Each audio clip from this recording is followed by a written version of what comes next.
Más de mil gritos, el podcast de nuestro cine. Nunca más volverás a dormir. Me llamo Ángela. Me van a matar.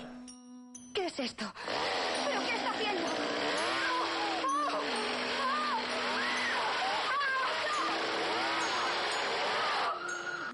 Ya va, tienen que parar esa máquina, ya ha causado demasiados daños. ¡Quieto, quieto! ¿Por qué no razona? Habla de muertos que resucitan, de canibalismo. Cosas que se dan de patadas con la ciencia. La ciencia se da de patadas con muchas cosas y a veces pierde. ¿Por qué? ¿Por qué has hecho esto? ¿Por qué lo has hecho? ¿Por qué? Dime, ¿por qué lo has hecho? ¿Por qué? No es a mí a quien le gusta el cine, sino al cine a quien le gusto yo. Y recuerda, en la península nadie puede oír tus gritos. Pablo, grábalo todo. Por tu puta madre. Muy buenas a todos los oyentes y todas las oyentes de nuestro podcast Más de Mil Gritos. Estamos en el 9º programa. ¿Quién me lo iba a decir a mí cuando pospandemia empecé con este proyecto? Que iba a seguir con más y más películas y con más y más invitados cada vez más interesantes.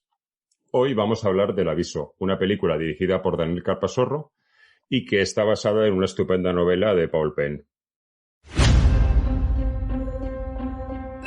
Ahí dentro mataron a un tío hace 10 años. ¿No le parece un poco raro? ¿El qué? Que haya habido 2 tiroteos en un mismo sitio. En los 2, 5 personas presentes. En los 2, un niño de 10 años. Yo no creo que es raro, porque en 1955 ya hubo allí un asesinato. Y también ocurrió el 12 de abril. ¿Qué pasa, Nico? Le está metiendo miedo con la historia esa del hombre que murió en la gasolinera. Quizá no sea una amenaza. Quizá sea un aviso. ¿Sabe lo que pasó? Hágame caso, déjalo. Necesito saber. ¿Qué sabes de este sitio antes de que fuera tuyo? En 1976 no había tienda. Solo los surtidores y una oficina. Algo salió mal. Todo salió mal. Pero vamos a coger. Esto no tiene ningún sentido. Estoy hablando de una secuencia numérica. Siempre 12 de abril. Los números no mienten.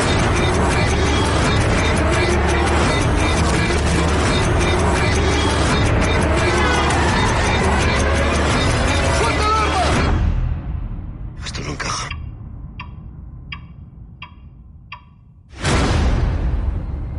Va a pasar otra vez.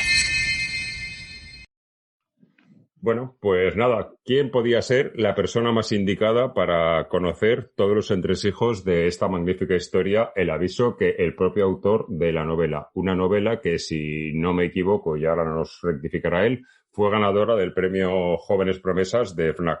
Y él es, como no podía ser de otra manera, pues Paul Penn. Paul, muy buenas, bienvenido a Más de Mil Gritos. Hola, muchas gracias. Bueno, no sé si te extraña a ti estar en un programa como este, dando que tú lo que eres es escritor, novelista, y esto es un programa de cine. Supongo que no sé si es la primera vez que te invitan a un programa de cine en vez de a un programa de literatura, que sería más indicado quizás o más frecuente. Bueno, no es la primera vez tampoco y me parece bien que dentro de tu podcast y que todos los episodios tratan sobre cine y has entrevistado a gente que está relacionada con la película desde el punto de vista meramente cinematográfico, pues oye, me parece bien que también abras un poco a un escritor como yo, que es en el fondo donde está el germen de esta historia y de esta película, que si no hubiera existido la novela, pues no hubiera existido la película. Entonces me parece, en nombre de todos los escritores, te doy las gracias por dar cabida al creador original de la historia en tu podcast de cine. Pues no podía ser de otra manera, porque alguna vez tú y yo, aunque es la primera vez que hablamos realmente cara a cara, aunque hay unos kilómetros y una pantalla delante, pero nunca habíamos hablado más allá de un texto cuando yo leí tu novela y cuando yo vi la película, y para mí es un placer tenerte porque ya te he dicho, creo que alguna vez, que yo soy muy gran fan de la literatura y tengo una serie de libros que son mis referentes, que todos los años los vuelvo a leer. que son 5 libros ahora mismo y el tuyo está entre ellos, como no puede ser de otra manera, y que todos los años lo releo. Y claro, cuando hay que hablar del aviso no podía ser otro que tú, el creador de esta magnífica historia, porque a mí me parece, como ya te digo, magnífica la novela y la película también, aunque tienen ciertas diferencias, pero bueno. Pues muchas gracias otra vez y todo un honor que mis libros sea uno de esos que lees todos los años o que has leído. Simplemente con que me digas que lo has leído más de una vez ya es todo un halago, porque pocos son los libros que yo leo, que yo he leído más de una vez. Pues yo ahora mismo te diría que los libros que todos los años intento retomar son El planeta de los simios, un clásico, Soy leyenda, y en libros nacionales, pues la trilogía de Loreilo de Apocalipsis Z y El aviso. Ajá. Y te digo que El aviso cada vez que lo leo lo redisfruto. Y bueno, vamos a arrancar el programa contándote, si no recuerdo mal lo que he dicho de entrada, Paul Penn presenta El aviso a un concurso de FNAC, ¿no es así? No, la novela se publicó, tuvo un arduo camino desde que terminé la novela hasta que acabó publicándose. La verdad es que me llevó como cerca de 2 años. Y lo del premio FNAC no era un concurso al que yo me presentara, sino que era una especie de premio o distinción que hacía FNAC entre los libros publicados o entre los autores publicados en ese año. Correcto. O sea, no es que yo lo presentara, sino que la propia FNAC era una distinción que daba sin que uno mismo se presentara, digamos. Vale, o sea que tú ya habías conseguido publicar el libro por tus medios. Sí, la novela ya estaba publicada y, de hecho, el premio se llamaba Nuevo Talento FNAC. Entonces era como que de la gente que hubiera escrito su primera novela ese año, pues ellos seleccionaban el que consideraban que era más prometedor y ahí me pusieron a mí. Pues una gran elección. No es fácil publicar una novela, que nadie de los que nos están oyendo se crea que publicar una novela es cuando... Claro, no es fácil publicar una novela cuando te llamas Paul Penn y no eres nadie. Supongo que ahora, cuando te llamas Paul Penn y has publicado 3 novelas, la cosa cambia. Pero esa primera novela... 4, correcto, es cierto. Acabas de publicar la 4ª. Sí. No es fácil llamar a una puerta y que una editorial te escuche cuando tienes una novela que supongo que ellos recibirán cientos, no será solo la tuya. Claro, y ahí es donde yo inicialmente, cuando estaba escribiendo la novela, para mí el hecho de terminarla era como la meta. Yo consideraba, una vez que terminé la novela, ya he hecho el trabajo duro para conseguir publicarla. Y luego descubrí que lo más duro vino después, porque fue una fase un poco frustrante en el sentido de que es eso, es que nadie está esperando tu novela, nadie la quiere y nadie está especialmente abierto a ti. Por eso, porque no eres nadie, nada demuestra que tu novela sea buena y, como tú dices, hay cientos de personas enviando manuscritos a las editoriales.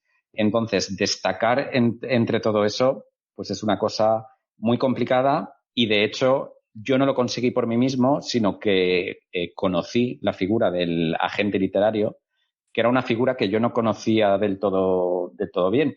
Yo, como hacemos todos los escritores, se me ocurría que a quien yo tenía que dirigirme era directamente a las editoriales.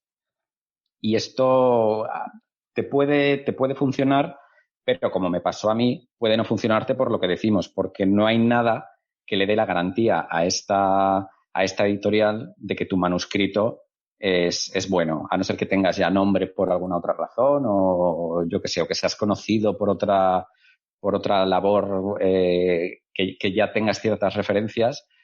La editorial, pues es eso, entre el mare magnum de manuscritos que recibe no hay nada por el cual destaque el tuyo. Sin embargo, los agentes literarios son como un paso intermedio y es gente que representa el trabajo de los escritores. Entonces, una vez que un agente literario defiende tu trabajo y es el agente literario quien se lo presenta a las editoriales, primero, los agentes literarios conocen mejor el mercado y tienen los contactos directos de las personas a las que debe dirigirse exactamente tu manuscrito. Porque muchas veces también tú lo envías a la editorial así un poco a lo loco y el organigrama de una editorial pues es complicado. Entonces, que llegue a la persona adecuada a veces es que ni siquiera llega. Entonces, el agente literario, por una parte, sí sabe ya a qué persona se tiene que dirigir y probablemente la conozca personalmente porque habrán trabajado antes y tal. Y, en segundo lugar, el hecho de que un agente represente tu trabajo es porque este agente ya ha hecho un filtro. Entonces, eso la editorial dice, bueno, si este agente está invirtiendo su tiempo en presentarme este manuscrito, es porque este agente sabe que ese manuscrito tiene potencial.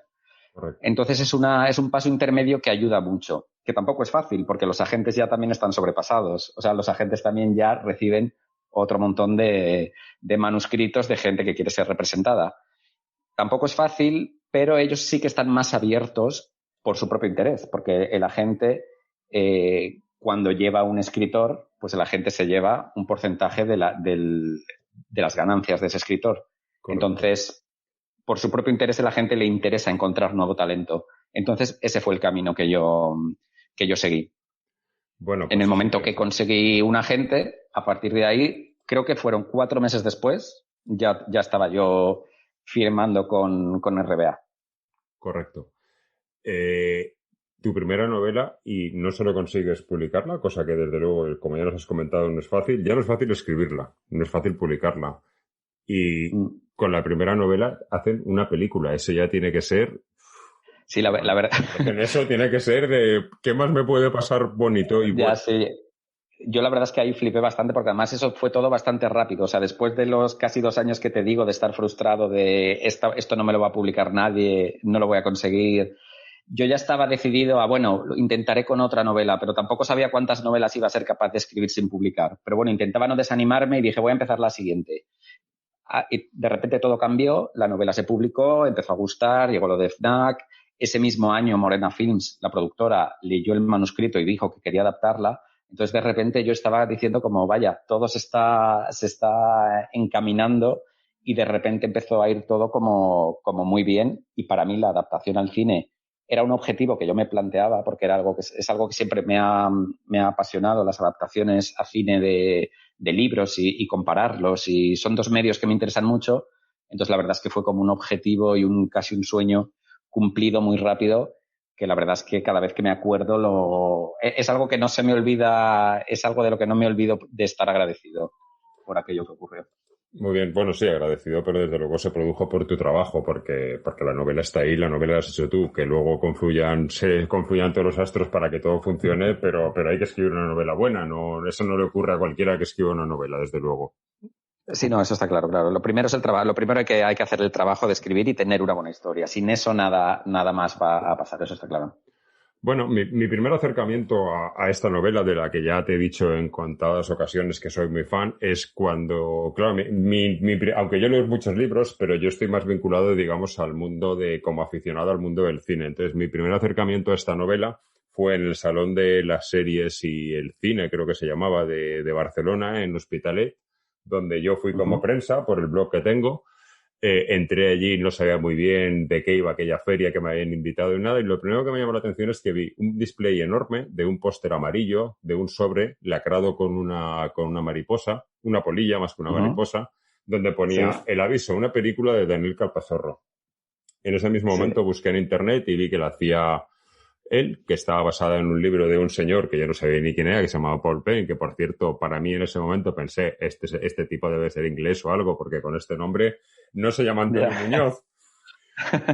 Y sorpresa. Y no es seudónimo, ¿eh? Y no es seudónimo, que me lo preguntan mucho si es un seudónimo, porque siendo español tener ese nombre, pero es que mi padre es holandés, entonces me llamo Paul y de hecho mi apellido es mucho más largo, un apellido holandés, pero una de las sílabas de ese apellido es Penn. Entonces me quedé con eso y Paul Penn es mi nombre. Bueno, pues esto está bien saberlo, porque yo cuando ya vi que eras español pensé que por el nombre, por Paul, eras catalán, y luego vi que no, que eras madrileño, o sea, era toda una unión. Sí. Bueno, el caso es que yo salí de aquella feria y lo primero que hice cuando llegué a mi ciudad es irme a la biblioteca y buscar este libro porque la historia me parecía apasionante, esa confluencia de 2 mundos distintos, paralelos pero entrelazados, y ya te digo, me pareció un libro espectacular. Y la adaptación de la película, que es de lo que vamos a hablar, tú estabas supongo que estás contento con la adaptación de la película, porque los fans de los libros, cuando tú lees un libro y te gusta y luego ves una adaptación de la película, normalmente no termina de gustarnos a casi nadie. Pero yo pienso que en este caso la adaptación, teniendo los cambios que tiene, que ahora entraremos a valorar la película, yo creo que aún así la película, para alguien que no ha visto el libro, funciona perfectamente. Está claro que la película es diferente y tomaron una serie de decisiones diferencian el producto final o la historia como tal no, pero sí algunas atmósferas o algunas, aparte de que desaparecieran algunos personajes y tal, pero yo creo que la película, como tú dices, funciona como tal y vamos, yo estoy contentísimo, lógicamente, primero porque ya solo el hecho de que adaptaran mi novela para mí era como una especie de regalo. Entonces, muy mal tendría que haber ido la cosa para que yo no estuviera contento con esa adaptación. Encima con una adaptación, pues que es una adaptación en condiciones, con un director de renombre, con un reparto que yo no me podía ni creer. Entonces, sí, yo estoy contentísimo con la adaptación. Sí, no es para menos. Pues bueno, Paul, si te parece, vamos a entrar.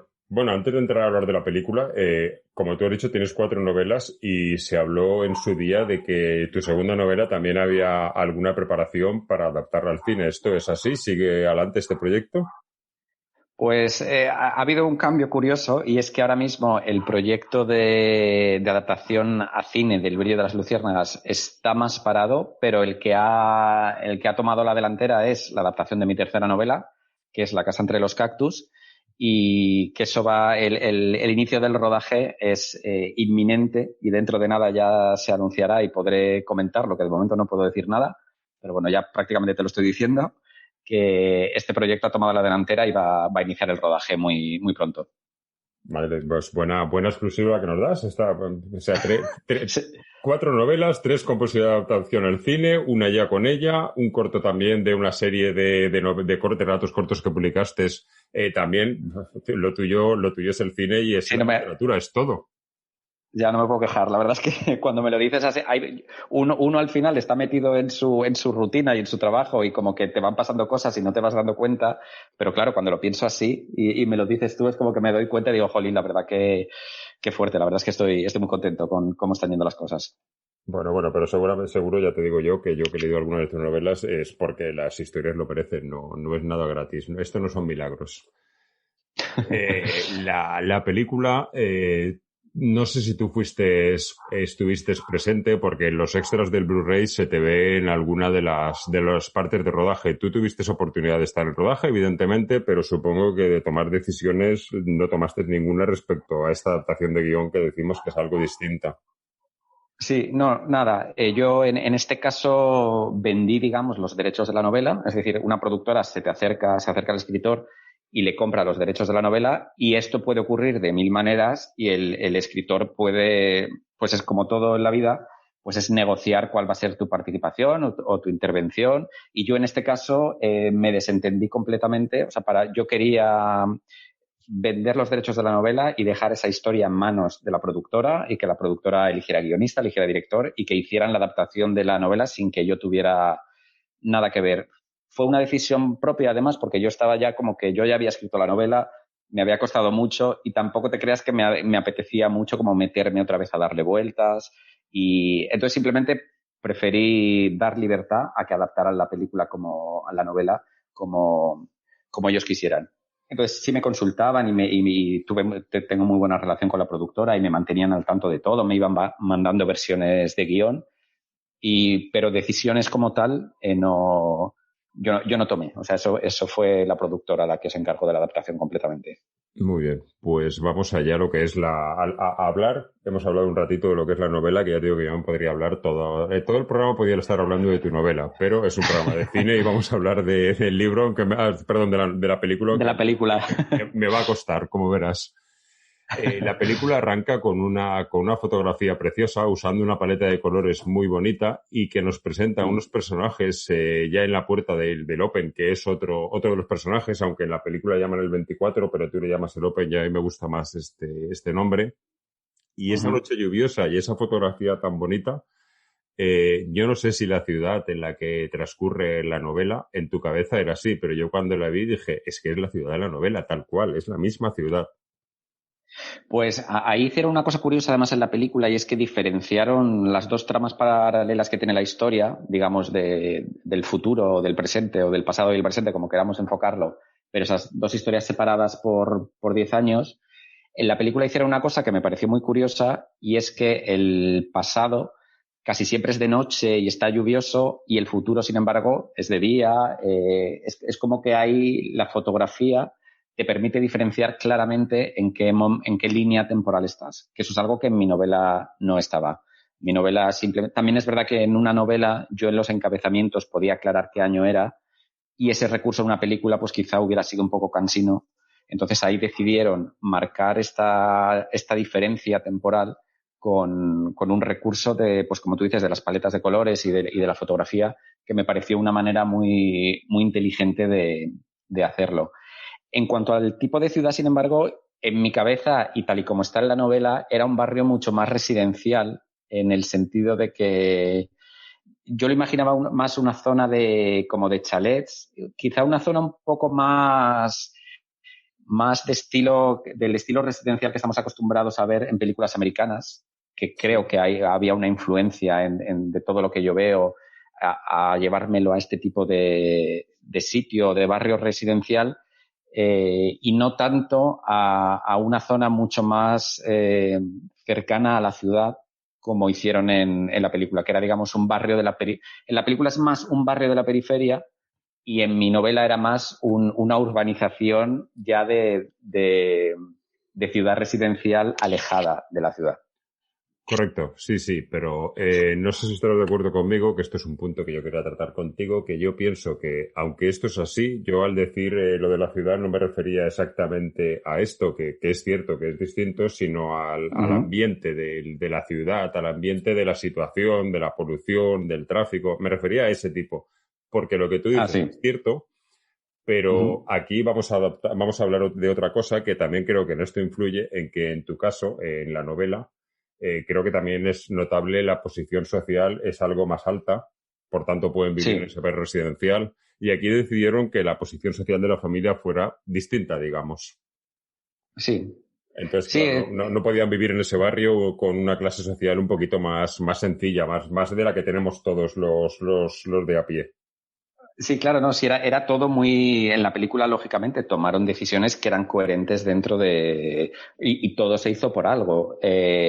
También, hablando con el director y tal, me contaron también que querían contar con las 4 torres de Madrid como un elemento también para diferenciar las líneas temporales, porque, de hecho, en una línea temporal se ven las 4 torres construidas y en la torre del pasado se ven las torres a medio construir, que es también una especie de pista que dan al espectador para estar ubicado siempre en el tiempo.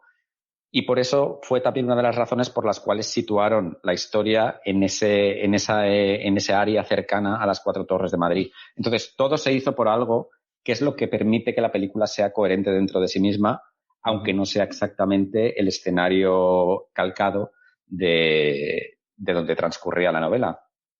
Sí, correcto. Perdona, dime. Sí, no, iba a decir que el lugar de la novela está basado en un pueblo real de Madrid, que es Villanueva de la Cañada, que se asemeja mucho a esta periferia que ya digo que estamos como acostumbrados a ver en películas americanas, pero que también existe en España, que es un pueblo en el que yo he vivido. Entonces, yo me inspiré más o menos en ese pueblo para escribir el pueblo que aparece en el aviso, aunque le cambié el nombre. Sí, o sea que es un pueblo que sí que existe realmente. Sí, pero bueno, y también me gusta lo que me has dicho de que la diferencia de líneas temporales, lo que hablábamos, que claro, en la novela es fácil, y cuando digo es fácil, es una forma de hablar, es fácil ubicar al espectador en los 2 tiempos, pero yo sí que recuerdo que cuando yo leí la novela y vi cómo jugabas con las 2 épocas temporales, simplemente poniendo la fecha en el encabezamiento del capítulo, pensaba que eso en la novela era complicado, en la película era muy complicado que funcionara. Y como tú bien dices, un cartel en la novela queda muy bien y funciona muy bien y ubica al lector, pero eso el espectador, si lo hubieran hecho, creo que hubiera sido un error, porque hubiera sido en vez de una película de cine, hubiera sido una TV movie de canal barato y no hubiera quedado bien. Y aquí queda muy bien. Eso está hecho, eso había que hacerlo bien, como tú dices, había que hacerlo con oficio y de una manera elegante. Y no recurrir a la manera fácil de haber puesto cada vez que cambias de tiempo un rótulo donde te marcara el año, pues hubiera sido un recurso que no hubiera quedado bien. Entonces recurrieron a otro tipo de formas de contar este cambio de tiempo sin estar repitiéndolo una y otra vez. y fueron, que yo recuerde principalmente es lo de la fotografía, que además si ves la película sabiendo esto se nota claramente, es clarísimo que una línea temporal es prácticamente nocturna y otra línea temporal es diurna. Y luego lo de las 4 torres, también a mí me pareció eso un detalle, me gustó muchísimo ese detalle. Y no sé qué otra... Bueno, y luego aparte ya una vez que estás dentro de la película, pues lógicamente sabes a qué línea temporal pertenece cada personaje, entonces ya también es más fácil ubicarte. Pero sí es verdad que a mí la primera vez que me dijeron que iban a escribir el guión, dije, madre mía, el trabajo que va a tener este guionista, porque además el asunto de los números y tal me parecía que iba a ser como muy complicado de trasladar a la pantalla y dar toda la información que hay sobre este patrón matemático. Contarlo en pantalla me parecía que era un reto para el guionista y creo que lo solucionaron bastante bien. Sí, lo solucionan muy bien. Y cuando vamos a hablar un poco también de los actores, ¿qué opinas tú de la elección de los personajes? Porque al fin y al cabo los personajes, tanto los personajes como la historia, son como tus hijos. Entonces, ¿realmente piensas que los personajes, y hablo de los personajes, o sea, del físico, no de pues, si son buenos actores o no, que eso ya lo han demostrado, hablo de si te los imaginabas como ellos, porque a mí casi todos me funcionan a la perfección. Sí, a mí ellos físicamente me funcionan perfectamente, aparte de que sean, pues como ya te decía antes, actores de primerísima línea que yo cuando me iban confirmando nombres del casting, yo la verdad es que flipaba, porque además Raúl Arévalo se confirmó, además era en el año que él acababa de ganar el Goya a mejor director, o sea, estaba él como en lo más alto y de repente me dicen, pues sí, va a ser él el que va a hacer el protagonista del Aviso, y yo la verdad es que no me lo podía creer. Lo que sí me dolió un poco más, fíjate, con respecto del cambios del libro a la película, es que les cambiaran los nombres. Eso es algo que sí que no... De hecho, cuando estábamos presentando la película, alguien me lo preguntó en alguna conferencia que estábamos dando y como me preguntó qué podía no gustarme de los cambios que se habían hecho y respondí que esto de los nombres. Y aprovechando que tenía al lado al productor, le pregunté que a qué se debía el cambio de estos nombres, porque la verdad es que eran cambios que no había una razón de peso o no sabía yo cuál era la razón por la que se le habían cambiado los nombres. Y nada, el productor me dijo que no, que eso había sido decisión de los guionistas. Al final hubo varios guionistas, entonces pues que se le cambiaron los nombres simplemente por gusto del guionista. Y fíjate que puede parecer una tontería, pero es algo que sí que me duele un poquito porque a esos personajes los tenía completamente asociados a esos nombres y de repente ver que se llamaban de otra manera siempre me choca. Todavía me cuesta hablar del protagonista del Aviso como John, cuando para mí siempre es Aaron. Y sobre todo el cambio de nombre del niño, que para mí el protagonista absoluto de esta historia, de la novela al menos, es el niño. O sea, para mí el personaje del que más orgulloso estoy es del niño, de su historia y de todo. Para mí ese niño se llama Leo y siempre se llamará Leo. Entonces, que en la película se llamara Nico, pues siempre me choca. Es un detalle tonto, pero fíjate, no sé, tenía como todo mi cariño puesto en esos nombres y ver que se iban cambiando cada vez más nombres, porque además al final se cambian un montón, sí. Pues eso sí me dolía un poco más. Hombre, yo lo entiendo perfectamente, ¿eh? Yo como guionista de cortometrajes, también cuando escribo un guión, los nombres son por algo, son nombres que te importan y que significan algo dentro de la historia para ti, y lo entiendo perfectamente. Y si a ti no te han sabido, o sea, no te han dado una respuesta de que sea por algo, yo si me preguntaran a mí respecto a esta película por qué pienso que han cambiado los nombres, aunque tú me dices que no es por eso, pero bueno, yo lo que pensaría con mis conocimientos cinematográficos, que son algo más que los que tengo literarios, diría que es por un tema de internacionalizar la película y venderla fuera con nombres mucho más ingleses. Mucho más que funcionan en todos los mercados, que no sean nombres tan españoles, aunque Aaron tampoco es un nombre español, pero claro, Aaron no era tampoco...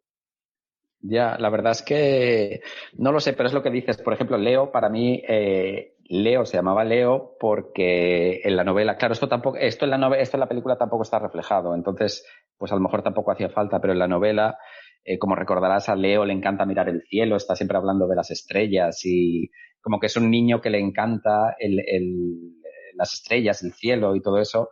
Entonces se llamaba Leo, pues porque Leo es una constelación. También es un chico al que le gusta mucho leer, entonces que se llamaba Leo, pues tenía como también ese doble sentido. Entonces era un nombre que tenía un motivo o que yo había encontrado una justificación por la cual llamar Leo al niño. Entonces, pues eso, de repente encontrarme con que se llame Nico da como igual, pero a quien ha escrito a ese personaje creo que es normal también que le duela un poquito, pero vamos, también se acepta. Es perfectamente normal, yo lo entiendo, y a mí que no soy el escritor de la novela, pero sí que le he leído varias veces, pues anoche que volví a ver la película para tenerla más fresca, también me pasa que me llama la atención los nombres, porque a mí me funcionan más los otros, pues supongo que es porque como los he conocido, que fue primero con la novela. Luego la novela también trata muy de lleno, aparte de que presentas a un Leo muy, muy curioso, con muy desarrollado el personaje, quizás el que más, porque es el protagonista, trata muy de lleno el tema del bullying, y además lo trata desde una manera, si se le puede llamar al bullying elegante, lo trata de una manera muy elegante, no entrando... Aquí hablo de la novela, porque creo que en la novela este tema se desarrolla más. Lo trata desde una manera que llega mucho al espectador y que te hace plantearte muchas cosas. Sí, pues yo como ya te digo, para mí el personaje, creo que eso es una diferencia también que hay en la novela y la película, y es que para mí el protagonista de la novela es claramente Leo, y en la película creo que el protagonista es claramente Aaron o John, el personaje de Raúl Arévalo, y creo que eso marca una diferencia entre ambos trabajos. Y sí, yo la verdad es que en el personaje de Leo como que me metí mucho y quería que el espectador, como toda la historia y toda la novela y la película, el fin último es salvar la vida de este niño, yo quería que la vida de este niño realmente importara. Y yo para conseguir eso necesitaba que el lector se identificara no que se identificara, sino que sintiera ternura hacia este niño y que le importara su vida, y que de verdad el hecho de salvar la vida de este niño fuera algo que tuviera importancia para el lector. Y para conseguir eso necesitaba, como decía, conseguir un personaje tierno con el que te encariñas enseguida. Entonces la manera que se me ocurrió, bueno, salió de manera natural, era pues dibujar a un niño o crear a un niño que ves que está necesitado de protección, primero porque es víctima de bullying en el colegio, luego su propia madre, que en la novela el personaje de la madre es un personaje muy, muy tremendo, que ni siquiera ella da a su hijo la protección que necesita. Entonces, yo creo que eso generaba una conexión inmediata del lector con el personaje, de querer protegerlo, y sobre todo cuando encima ves que está como abocado a un destino terrible, pues creo que eso hace que la experiencia de leer la novela sea muy, muy emocional. Más allá de todo el suspense y de todo el patrón matemático y de todo el juego de thriller que tiene la novela, yo quería que hubiera una conexión emocional con el que para mí es el personaje más importante, que es Leo. Pues la conexión emocional en la novela te aseguro que la hay, porque a mí particularmente, que te digo que creo que no soy una persona de lágrima fácil, yo leyendo el libro he llorado un par de veces, y te digo un par de veces cada vez que lo he leído, no un par de veces y ya está. Pues mira, para mí eso es lo mejor que me puedes decir, porque ya te digo que sí, que busco esa parte emocional en las historias, me gusta que la tengan, porque creo que es lo que te conecta de verdad con una historia. O sea, cuando alguien me dice que, por ejemplo, que mi libro le ha enganchado mucho, pues es algo que me gusta, pero no sé, enganchar pues es una cosa no fácil, no voy a decir fácil, pero no sé, me gusta mucho más que me digas que has conectado emocionalmente con el personaje y que te haya llegado a emocionar, pues eso para mí es el logro máximo. Pues mucho, mucho conmigo lo has conseguido, y ya te digo que yo no lloro nunca, pero vamos, leyendo un libro no es frecuente. Me ha pasado viendo una película, pero leyendo un libro no es frecuente que te llegue de esa misma manera. Qué bien, pues me alegro. Retomamos un poquito lo que hablábamos hace un ratito de la fotografía. Hay un momento en la película que Nico llega al Open en mitad de una tormenta, la lluvia, y mira al americano, que a mí me gusta mucho que le llames al americano, porque aparte creo que a mí particularmente el actor que hace el americano es un actor de los que más me gustan a mí, y creo que es, no que los demás no lo sean, pero creo que es el personaje más fiel físicamente y en cuanto a personalidad de la novela. Sí, la verdad es que lo es. Y justo esa secuencia que mencionas creo que es mi secuencia favorita de la película. Fíjate, ese momento en el que Nico, que es el actor es Hugo Arbues, ese momento en el que Nico, eso que va como empapado por la lluvia y se mira a los ojos con el americano y no sé, tiene algo esa secuencia que me encanta. Tiene algo como de David Lynch, como de atmósfera de esta extraña que no sabes muy bien lo que está pasando, que los personajes están como tristes sin que entiendas muy bien por qué. O sea, como que te das cuenta de que hay algo oscuro detrás, pero no está del todo explicado, y encima con la lluvia y todo eso. Esa creo que es mi secuencia favorita de la película. Y funciona muy bien, y aparte esta escena, si nos fijamos en ella cuando vemos la película, es la unión de esos dos mundos, porque Nico sale de ese mundo luminoso, de ese mundo de día en la otra época, y parece que conecta con aunque no es un viaje temporal ni muchísimo menos, pero sí que conecta con el universo de la otra historia. Sí, sí. Además el personaje precisamente del americano es el único personaje que forma parte de las dos, al menos en la película, es el único personaje que está en las dos tramas temporales, digamos. Es como el nexo de unión. Además del Open, lógicamente, pues está quien regenta el Open, que es este señor. Uh-huh. ¿Qué me puedes decir? Hemos hablado antes os te he dicho yo la primera vez que vi ese póster con el póster que luego no usaron en el cine porque usaron el que estaba de Raúl Arévalo, pero ese póster del sobre lacrado con la polilla, ¿qué me puedes decir de estas polillas?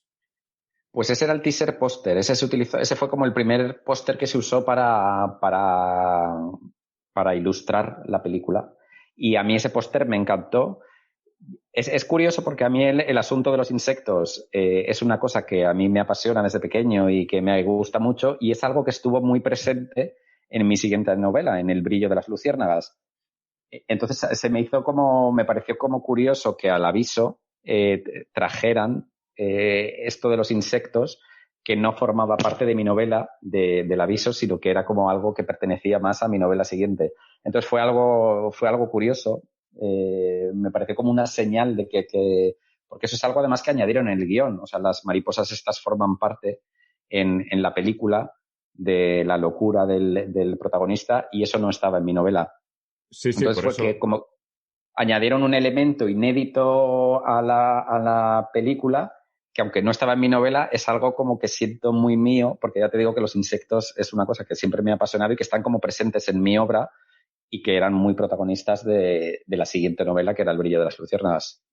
Pues... Tenía la pega de que era justo la misma mariposa que el silencio de los corderos. Uh-huh. Entonces hubo algunos comentarios de, pues, lo que se dice siempre, siempre hay comentarios muy facilones, hay críticas fáciles que se hacen a ciertas cosas, y sí leí varios comentarios a ciertas críticas como de que hacen estos copiando al silencio de los corderos, que bueno, que tampoco es que esa mariposa pertenezca a esa película, pero bueno, esa fue la única pega que pudo tener el uso de esta especie concreta de polilla. Sí, porque a mí me llamó mucho la atención cuando vi la película, que yo dije, bueno, cuando yo vi la película igual hacía 2 meses que había leído la novela por primera vez, y yo decía, pero yo esto creo que no ha salido. Pero claro, cuando yo conecté con el universo de Paul Penn, tú ya habías escrito la segunda novela, ya habías escrito, creo que incluso la tercera, pero yo no la había leído.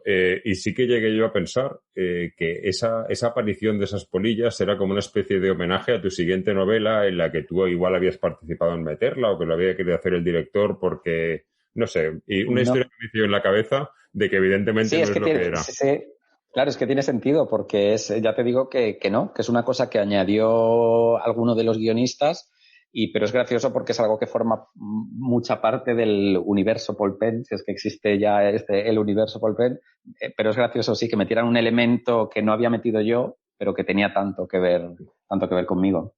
Pues sí, de nuevo me parece una cosa súper curiosa. Sí, lo es.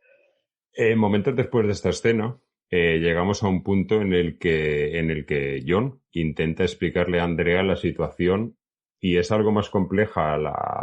Creo que es poco tangible es demasiado etéreo y poco tangible en la película, cuando en la novela creo que todo encaja perfectamente y que el espectador puede entender perfectamente lo que él quiere transmitirle a ella, y aquí me parece que es quizás un punto un poquito débil de la película, que no mucho, que junto con lo que parece que él tiene.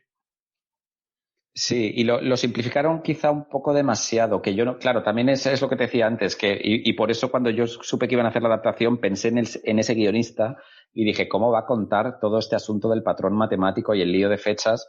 Que en la novela es como mucho más complicado, mucho más elaborado, tiene mucho más cuentas de números exactos de años, meses, días. Era como una cuenta mucho más elaborada, que en un libro quizá también es más, pues dispones como de otros recursos para contarlo y que el espectador no se pierda. Y sí es verdad que quizá en una película era como más complicado en una película encima que pretendía ser comercial y como muy para todos los públicos, tampoco podías hacer un patrón matemático que fuera demasiado farragoso. Entonces yo creo que tomaron la decisión de simplificarlo. Lo que yo no sé es si quizá lo simplificaron tanto como que no terminaba como que se entendía de una manera muy inmediata, pero a la vez te podían surgir dudas de, ¿pero qué sentido tiene esto? No sé, eso fue una decisión. De hecho, hubo versiones de guión anteriores donde el patrón matemático era más fiel a la novela, pero ya te digo que se fue progresivamente en cada nueva versión de guión, eso se iba simplificando.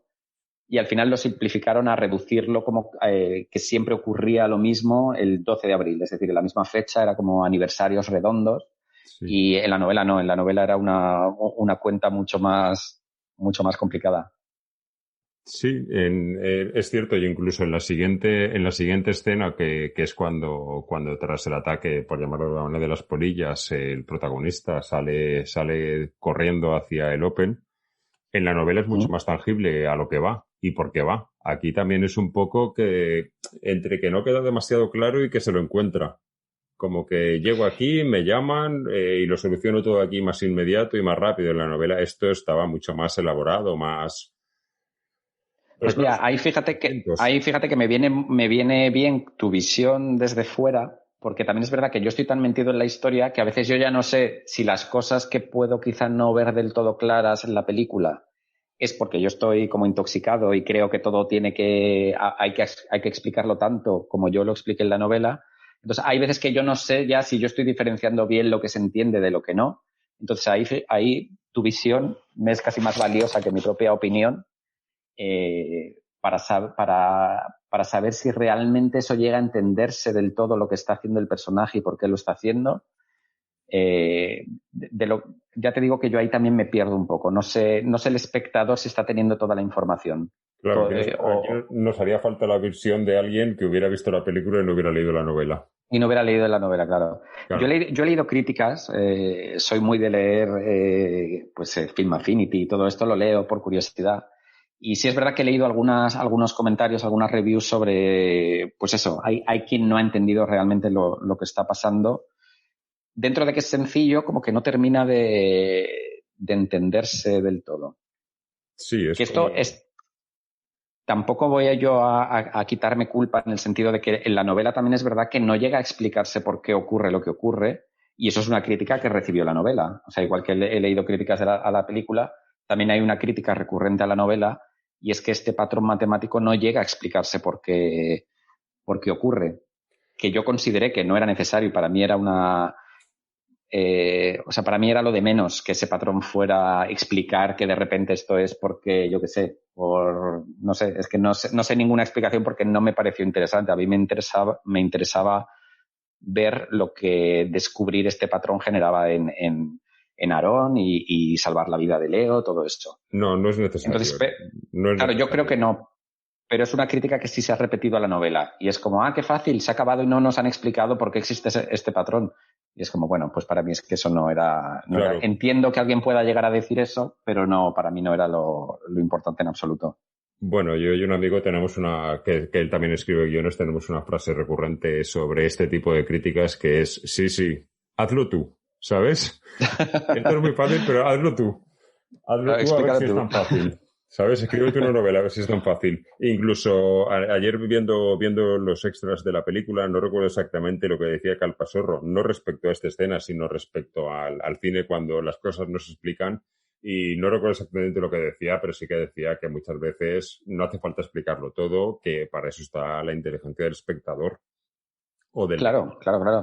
Porque a mí yo soy muy... Y que a veces no es... Dime. De hecho, la novela para mí... En la novela yo, de hecho, siempre me gusta pensar que cabe la posibilidad de que ese patrón no sea más que pura casualidad. O sea, de hecho, hay un momento donde Aaron dice que él no entiende lo que está encontrando y estas coincidencias de números, que él tampoco entiende cómo es posible, pero que las está encontrando. Entonces, él dice como es que estos son matemáticas. O sea, no sé por qué pasa, pero es que estoy viendo qué pasa y no puedo hacer como que esto no está ocurriendo. O sea, aunque sea meramente casual, eso no le quita valor a lo que, a lo que está ocurriendo. Que quede claro que yo no criticaba esta parte de la película como que no me funciona, simplemente digo que creo que es menos clara que la novela, porque yo soy muy partidario de que no es necesario explicarlo todo y de hecho yo hablando de una película, que es cuando esto más se suele hacer, que te cuentan una película y lo dejan todo muy abierto para que tú te hagas tu propia historia, a mí esto me funciona muchísimo. Prefiero esto a que cuando un director o guionista me hace una historia en la que no termina de contarme nada y los 5 minutos finales de la película los emplea en contármelo por si no lo he entendido. Me siento insultado, me siento timado. Pero o me lo cuentas todo perfecto o no lo haces. Eso es un equilibrio curioso y difícil de conseguir, que a veces a veces es mejor no intentar explicar a explicar mal o a sobreexplicar. Es lo que tú dices, que al final te sientes tonto, o el típico, cuando te meten al final de la película, el típico resumen, flashback que te explica todo lo que ha ocurrido para que lo entiendas. Eso lamentable, a mí eso me parece lamentable. De hecho, si el final de tu novela hubiera sido un final de ese estilo, te aseguro que tú y yo no estaríamos hoy haciendo un programa. No, pero no, en ningún momento me planteé siquiera hacer ese tipo de final, ¿eh? No. Bueno, y vamos a hablar del final intentando dejar claro que simplemente hay dos diferencias. Hay un final que es el final de la película y un final que es el final de la novela, que fluyen de distinta manera.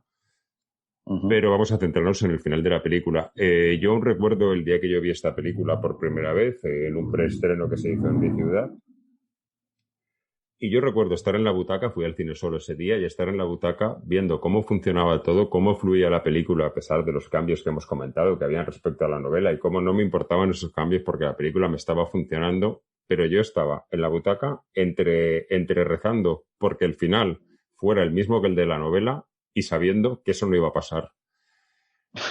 Y aún así me funciona el final, pero creo que a mí me da un poquito de rabia esta moda, como esta especie de ley que hay del happy end, que hay que acabarlo todo bien y que es algo muy made in Hollywood y que realmente no es algo europeo, porque esta película, que supongo que se ha hecho este final, y que lo entiendo perfectamente que se ha hecho, no lo critico, entiendo perfectamente el final a dónde quiere llevar a un cine comercial, a un cine de taquilla para todo el mundo, y lo entiendo porque el cine no deja de ser un negocio.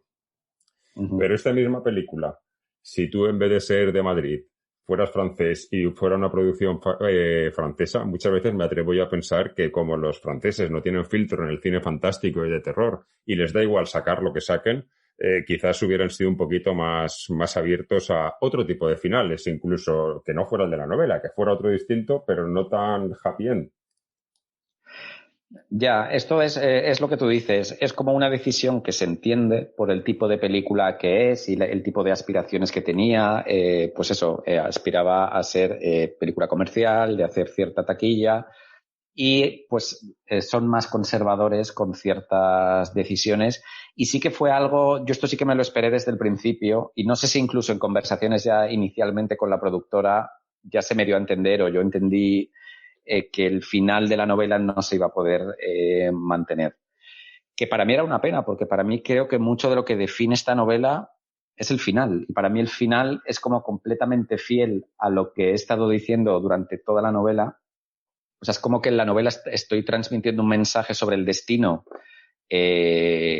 concreto, y luego que al final no ocurriera lo que para mi gusto tenía que ocurrir, era como una especie de traición a todo lo que he estado diciendo durante toda la novela. Entonces, por eso yo en ningún momento la novela la imaginé terminando de otra manera. Y por el contrario, la película en ningún momento, o por lo menos desde muy al principio, no se planteó que pudiera acabar como acaba la novela, porque se consideraba que era un final que podía ser como, o generar en el público una reacción no muy positiva, que eso luego nunca se sabe lo que puede pasar en realidad. Estas son decisiones que se toman como por ser conservador o o por creer que el público quiere cierta cosa y luego la verdad es que nunca se sabe. A lo mejor de repente, habiendo mantenido el final de la novela, la película hubiera funcionado todavía mejor, porque precisamente como que nadie se esperaba que fuera a acabar así. Entonces, no sé, eso en realidad nunca se puede saber, pero bueno, como todos sabemos cómo funciona y lo que tú dices, que al final el cine es un negocio, pues se entiende que se tomará esa decisión. Sí, yo lo entendí perfectamente y claro, si yo lo entiendo como espectador, entiendo, valga la redundancia, que tú como autor de la novela lo entiendas porque no funciona ahí, porque esta película yo creo que ha funcionado muy bien y creo que, por ejemplo, ahora mismo se puede ver en la plataforma de Netflix, con otro final no estaría en Netflix seguramente. Hubiera tenido Puede más ser, público, sí. Quizás. Eso es verdad. Eso también es verdad. Fíjate, me estoy acordando ahora, hablar de esto me está haciendo acordarme que cuando yo escribí la novela y le puse ese final, porque para mí era el único final posible, ya te digo que no, ni me planteé acabarlo de otra manera, ni hay escrito otro final, para mí ese era el final desde el principio.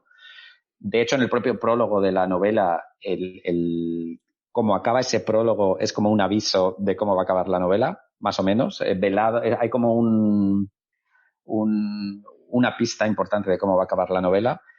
Y yo sí recuerdo que cuando empecé a moverla precisamente, como te contaba, por editoriales y tal, yo temía que una editorial me dijera que lo mismo que me dijo la productora de cine, yo temía que las editoriales tampoco se atrevieran con ese final o me dijeran que preferían que acabara de otra manera. Y eso sí que me hubiera dolido mucho más, ¿eh? Que lo cambien en la película, pues bueno, lo acepto porque es la película y yo ya me había hecho la idea de que la película era una adaptación que iba a ser diferente a mi novela.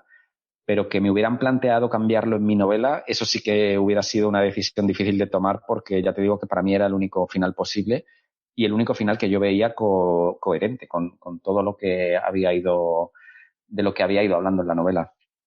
Pues sí, yo creo que estoy de acuerdo en eso. Como fan de la novela, creo que la novela no podía tener otro final, hubiera sido tradicional a la propia historia y me parece magnífico. Y supongo que sí, pero bueno, la novela ya estaba publicada, evidentemente, cuando se hizo la película. Esto cambia tu percepción la percepción del mercado de ti como autor de cara a tener más ventas por haber hecho una película y de cara a tener más oportunidades en futuros libros, o no cambia nada eso.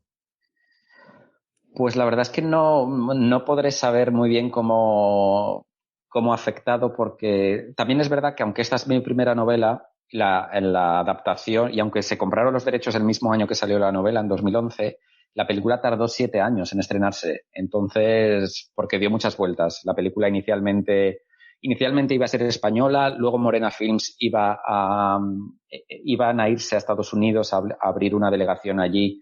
Y el aviso fue precisamente la película que se llevaron como para estrenarse en el mercado americano e iba a ser una adaptación americana. O sea, existe un guión en inglés del aviso porque hubo un momento en que iba a estar situada creo que era en Boston. Sí, la versión americana transcurría en Boston y de hecho el guionista que sigue apareciendo en los créditos es Chris Sparling, que es un guionista americano, que es el guionista de Enterrado, la película de Rodrigo Cortés. Y bueno, el caso es que la película dio muchas vueltas y tardó 7 años en estrenarse. Entonces, para cuando se estrenó la película, yo ya había publicado otras 3 novelas, como que mi carrera ya estaba bastante encauzada, la verdad. Entonces, no sé hasta qué punto. Está claro que suma, por supuesto, porque siempre tener una película basada en un libro tuyo es algo que lógicamente suma a una carrera de escritor y yo es algo que vivo con orgullo, lógicamente. Entonces seguro que ha ayudado, pero no es algo que yo tangiblemente no te puedo decir. Desde que se estrenó la película he vendido muchos libros más, porque tampoco necesariamente. No, porque si ya tienes la carrera lanzada con 3 libros, evidentemente lo que sumó desde luego no es a lanzar tu carrera sin duda la lanzaste tú mismo con la calidad de tus libros y nada más. Pero desde luego ayuda y sin duda alguna por ejemplo, a ti llegué a través de la película antes que a través de mis libros. Entonces, mira, ya aunque sea por eso, está claro que el tener una película, aunque sea como un elemento de promoción, digamos, me ha permitido llegar a otro montón de público que eso sí seguro no habría llegado o habría tardado más en llegar que si no hubiera existido la película. Entonces, por esa parte, seguro que, vamos, sí, lo que te estaba diciendo, que suma seguro. No sé cuánto, pero suma sin ninguna duda. Sí, sin duda la película llegará a gente que nunca se planteó leer una novela de Paul Penn porque no lo conocía. Yo el primero que lo conocí a partir de saber de la existencia, no de la película, sino de saber del proyecto de que esa película se iba a estrenar porque yo leí el libro antes.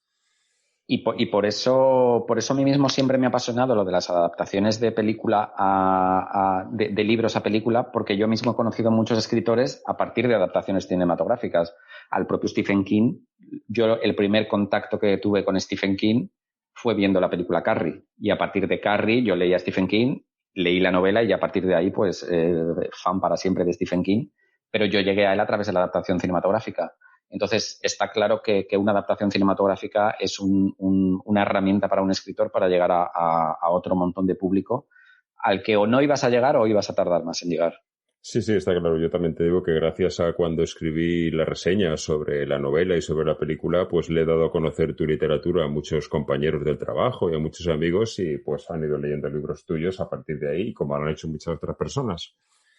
Qué bien. Pues nada, yo creo, no sé si te queda algo que añadir, llevamos más o menos una hora, calculo, y no sé si algo más que quieras añadir antes de que yo te haga la pregunta que le hago a todos mis invitados y que te pongan un compromiso, con lo cual te dejo que respires y que pienses si hay algo más que quieras añadir antes de que te haga yo la zancadilla. Pues no, yo creo que ha sido una charla me ha gustado rememorar. Además, esto, como El aviso es mi primera novela, le tengo un cariño especial. Es donde empezó mi carrera. Entonces, siempre que tengo que hablar del aviso, pues como que vuelvo a acordarme de aquel punto de mi carrera en el que todo empezaba. Entonces, es una novela a la que le tengo especial cariño, porque encima me dio muchas cosas, entre ellas, pues la película, que no deja de ser, como ya te decía, hay escritores a los que a lo mejor no les hace especial ilusión que les adapten, o incluso hay escritores que no quieren vender sus derechos, es decir, que activamente no quieren que les adapten a Carlos Ruiz Zafón, por ejemplo. Creo que era muy beligerante en que nunca iba a vender los derechos de sus novelas para que hicieran adaptaciones. Para mí, sin embargo, era como algo que quería conseguir. Entonces, el hecho de que se consiguiera con El aviso, pues siempre lo revivo como con mucho cariño y con mucha emoción. Bueno, con El aviso y con más cosas, ¿eh? No olvidemos que estás lanzado en el apartado cinematográfico, tanto ese como el literario, porque vamos, es un cañón tu carrera. Gracias. Bueno, pues voy a lanzarte la pregunta. Como hemos hablado, pues sí que eres bastante fan también del cine, por lo que veo, aunque sea solo cine adaptado en novelas. Y yo siempre le pregunto a mis invitados que si son capaces de escogerme una película pues de nuestro cine, del cine fantástico nacional, ya que el programa trata sobre eso. Y me da igual que sea una película clásica que sea una película actual. Simplemente con que sea una película de nuestro cine que te guste por el motivo que sea, me vale. Pues hombre, se me ocurre ¿Quién puede matar a un niño? Así como rápido. No sé si la consideraremos... con lo de los géneros a veces me pierdo un poco entre el fantástico, el terror, como que se entremezcla. ¿Sabes una cosa? Antes me caías bien. Me molaba tu libro y me caías bien. Esa es mi película favorita. Yo con esa película me emociono cada vez que la veo. Me encanta el libro y es mi película favorita. Esa película es impresionante, sí, esa película es... y fíjate, es de las primeras que se me ha ocurrido así sí, es de las primeras y creo que realmente nacional sería la número 1 en este género, creo que sin duda. Es una película, yo estoy de acuerdo, para mí es mi película favorita en general, de cualquier género, de cualquier momento, de cualquier situación. Internacionalmente y todo, ¿tu película favorita de todas? Sí, sin más, mi película favorita, la que más veces he visto. Hace poco conseguí la novela, que no es difícil, es muy difícil conseguirla a un precio normal, es difícil, claro, si estás dispuesto a pagar 300 euros por ella no es difícil. Ya, yo no la he leído, Pues es maravillosa, la novela es distinta, ¿vale? Aquí sí que volvemos a lo mismo que ocurre con El aviso, es bastante distinta. Más incluso, diría. Pero es una película maravillosa y de hecho el primer programa que hicimos de Más de 1000 gritos está basado es sobre esta película, que ya te digo, es mi película de cabecera. Pues mira, qué bien, pues. Pues estamos en conexión entonces. Muchísimas gracias por estar con nosotros, muchísimas gracias por todo lo que nos has contado y ha sido un verdadero placer por fin ponerle voz al autor de una de mis novelas favoritas. Pues lo mismo digo, ha sido un placer estar en tu podcast y me ha gustado mucho hablar de la película y de otras cosas. Ha sido un placer, la verdad. Pues nada, despedimos a Paul y nosotros seguimos ahora con el apartado del cortometraje. Vamos a seguir con la segunda parte del programa y en este caso el corto seleccionado es Bella Postmortem, un cortometraje de Carlos Marván.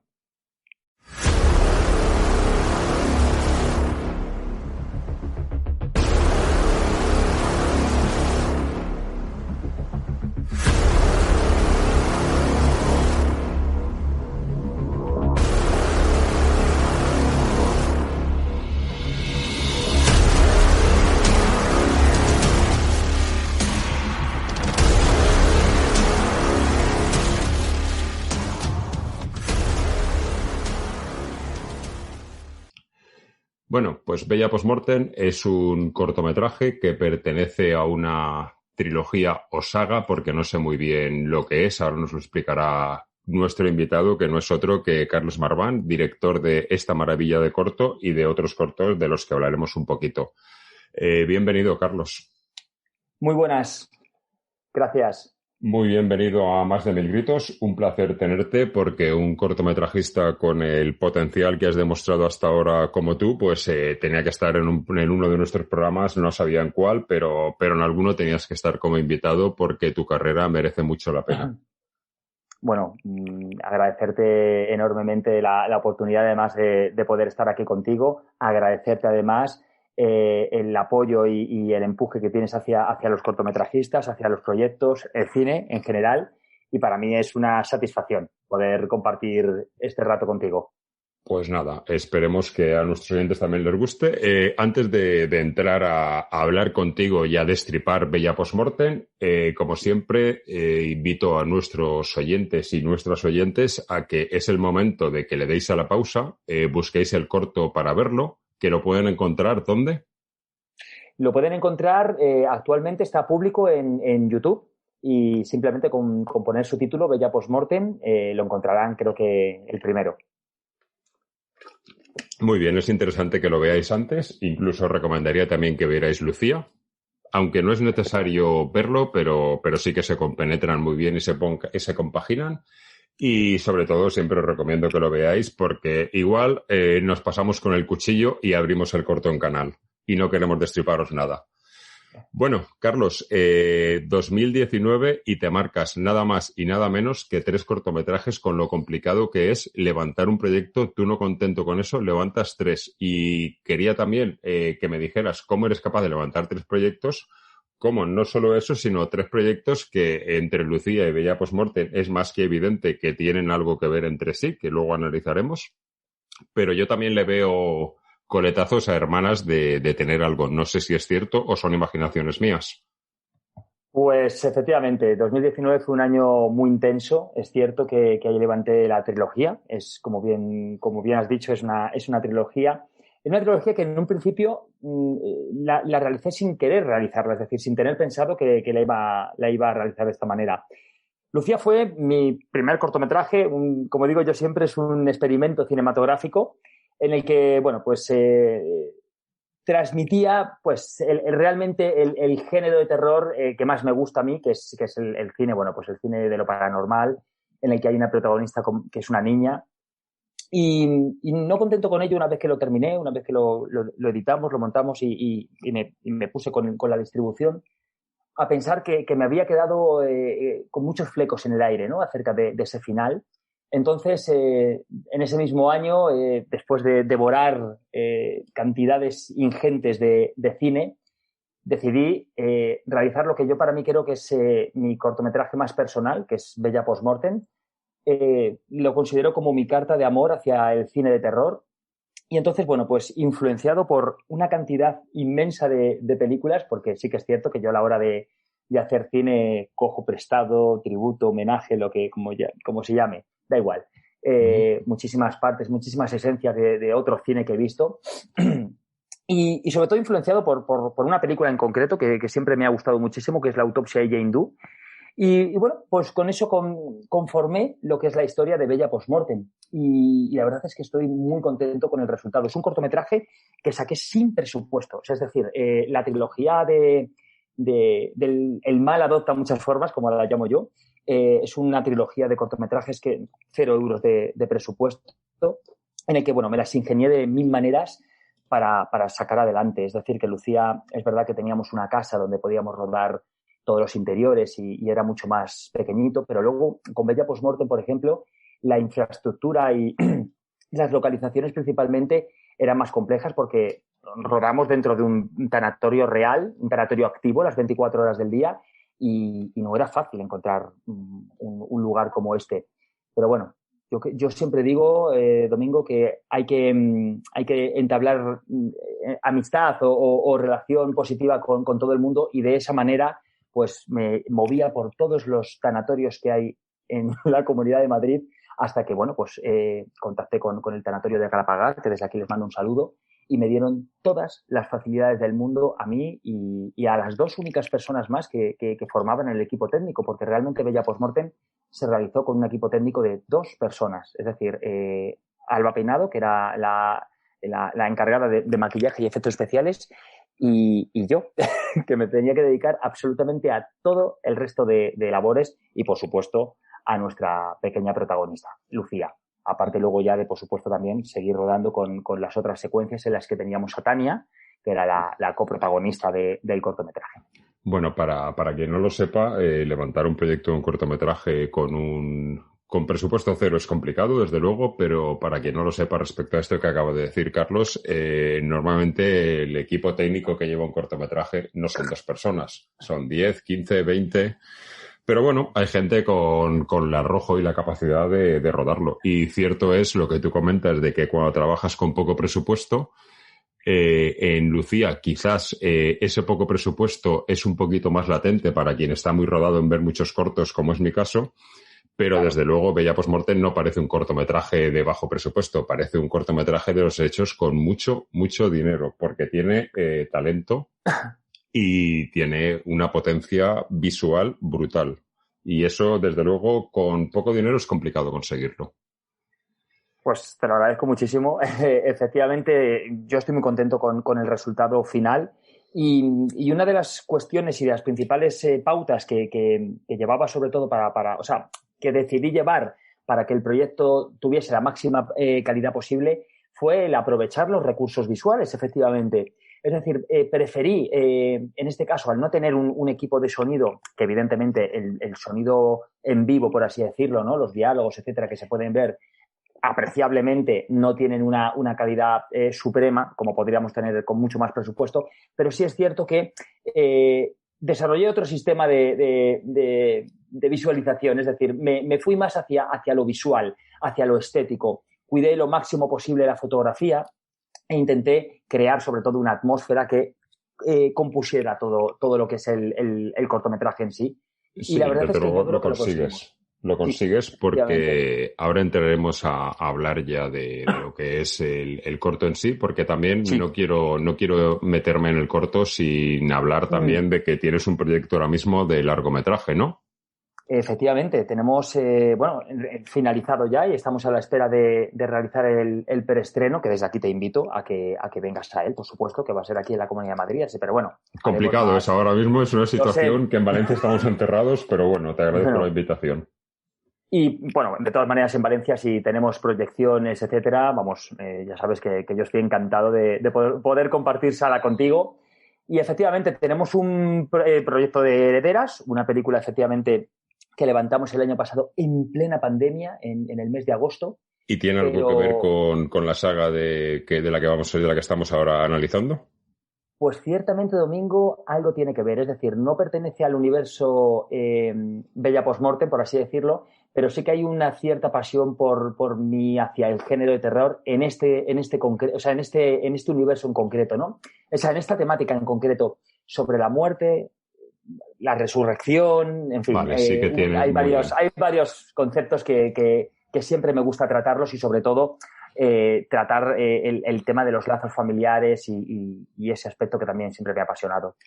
Bueno, pues vamos ya a entrar sin más dilación a hablar de Bella Postmortem y quiero invitar a todos nuestros oyentes y nuestras oyentes que si veis Herederas en vuestra ciudad en el cartel, no lo dudéis porque Yo no la he visto, o sea que me mojo directamente, pero he visto sus anteriores trabajos y sé que merecen mucho la pena y nos va a defraudar esa película.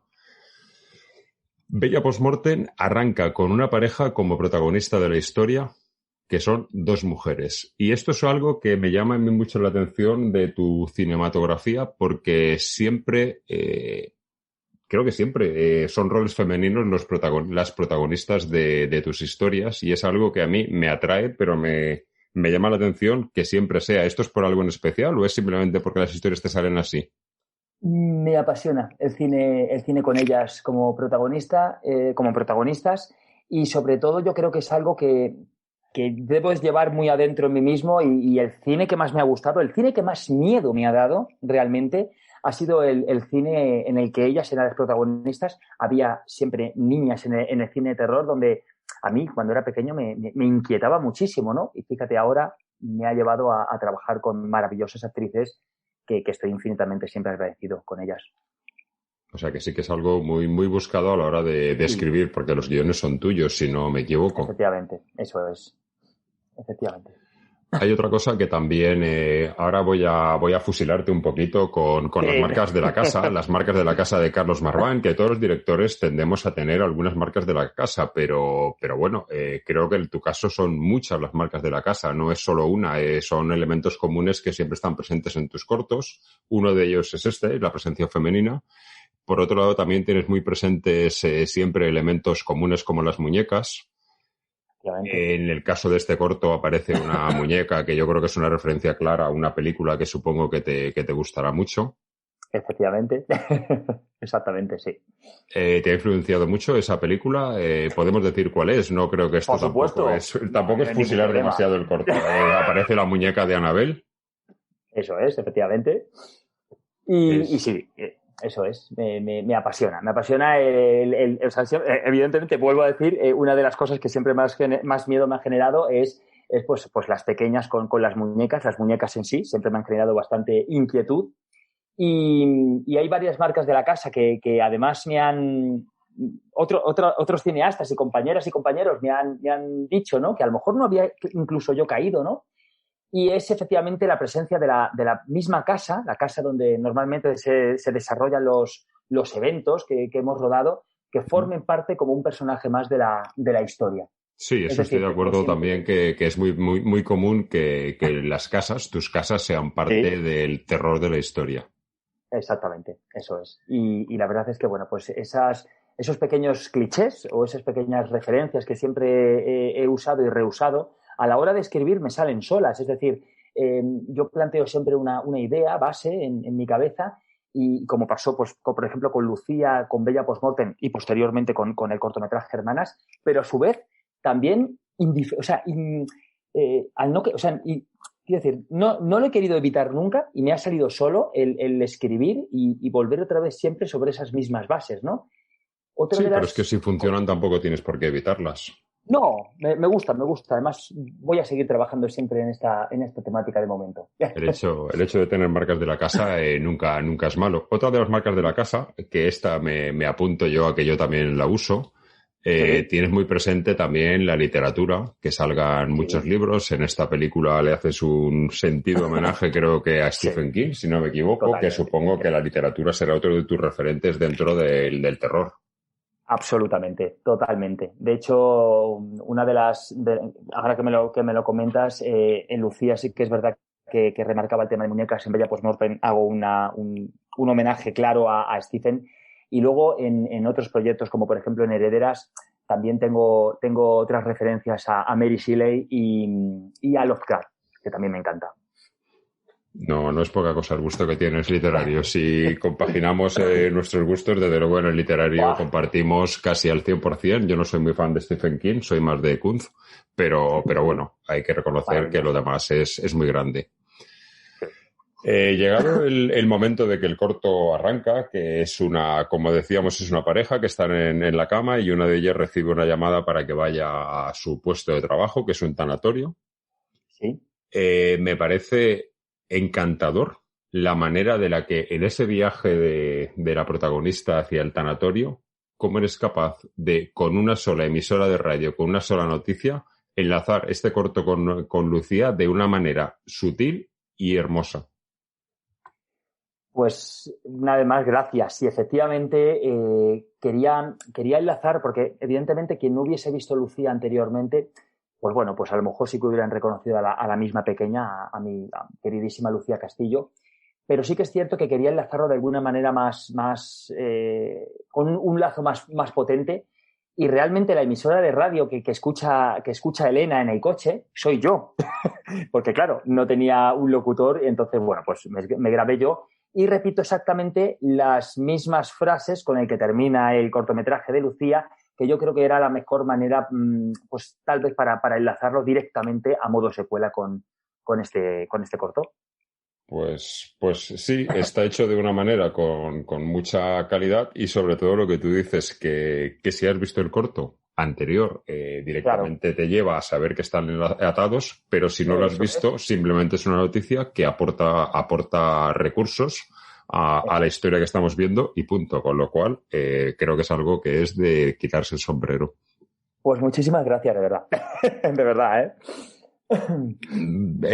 Bueno, realmente es lo que pienso del trabajo. Son ese tipo de trabajos que los ves y te llenan no solo por la historia, sino por todo ese tipo de cosas que van sumando y van haciendo que la historia se componga. Una vez llegamos al tanatorio, hay otra cosa de cómo planteas, montas y ruedas la escena que a mí me lleva directamente, no sé si esto te lo han dicho alguna vez, pero a mí me lleva directamente al cine francés. Y cuando digo al cine francés, me refiero al cine francés de terror, al cine de los últimos tiempos, cuando pegaron el bombazo con Mártires y con Al Interior. Sí. Y esto lo digo porque normalmente el cine de terror español, del que soy muy fan, pero cuando el cine de terror español tiene detrás dinero, tiende a mirar la taquilla y a ser un poquito excesivamente comedido. Cosa que a los franceses no les importa y si tienen que sacar lo que tengan que sacar, lo sacan. Y yo creo que a ti, si te tuviera que enmarcar en un género que yo pensara que a ti te influye, diría sin dudarlo el cine de terror francés. Lo has acertado al 100%. Además, de hecho, es una de mis grandes referencias. Mártires para mí es una de mis obras favoritas del señor Laugier. Gosland también. Al Interior es para mí una obra maestra del género. Y efectivamente, influenciadísimo por todas estas obras, no solamente en esta trilogía, sobre todo en Herederas, que es una carta de amor hacia el cine francés en este caso.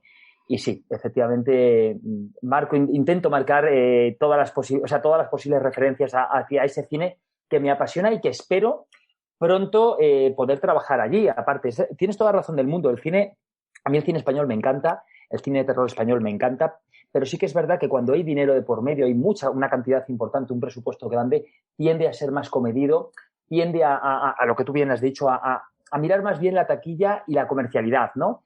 En mi caso, como son proyectos, en este caso, independientes y que apuesto simplemente por la creatividad y por la fe que tengo en el proyecto y en cómo lo veo, pues evidentemente ahí sí que dejé un poquito de lado a lo mejor mi visión comercial y le puse mi granito personal y mi pasión, ¿no? Propia, sin adulterar, por así decirlo. Sí, que está muy bien porque yo particularmente no es el cine que me atrae sí como espectador, pero no como realizador, ese cine tan salvaje que los franceses hacen, pero ya te digo, no porque no me guste, que me apasiona, pero no, claro, porque cuando yo cuento una historia no es la manera de la que me gusta contarla, pero está muy bien que un director que está empezando deje marcado desde sus inicios cuáles son sus inquietudes. Con lo cual te digo que desde luego, si lo que pretendes es enmarcarlo dentro de esa vertiente que ha tenido Europa con el cine francés, desde luego lo haces. Fantástico, sí, la verdad es que eso es lo que hemos intentado, sobre todo en Herederas y en los siguientes proyectos, porque al final me sale solo a la hora de proyectarlos hacia adelante y bueno, pues muy contento y muy satisfecho sobre todo. También volvemos a las marcas de la casa que tanto insisto en que tienes tú, que también tenía incluso aquí apuntado lo de las casas que comentabas, pero ahora te quiero decir otra cosa que veo que es muy importante en tu cine, porque hace un momento hablabas de los presupuestos. Sí. Es muy importante en tus historias la manera de la que usas los sonidos unidos a la música, los sonidos fuera de plano para darte una información que no ves y que tu mente va a jugarte la mala pasada de que se va a inventar algo muchísimo peor de lo que el director sea capaz de rodar por presupuesto. Eso es una manera muy bien jugada, perdón. Y luego también hay algo que a mí me parece muy bonito de tus cortos y es tu obsesión, y digo obsesión, ¿sí? Lo recalco, que tienes con los planos recurso. Para quien no sepa lo que son los planos recurso, y esto lo voy a aclarar porque tenemos algún oyente que nos ha escrito una vez diciendo que les gustan mucho los programas, pero como a veces hablamos entre directores de cosas demasiado técnicas y que no pillan. Un plano recurso es, para que todo el mundo lo entienda, pues por poner un ejemplo que nada tiene que ver con tu cine, pues si vemos una pareja paseando por la calle y filmamos una imagen de las manos de ellos entrelazadas como que están cogidos, pues estamos diciendo al espectador con un plano que no acaba de ser importante, pero sí que lo es, que son pareja, que no son solo amigos.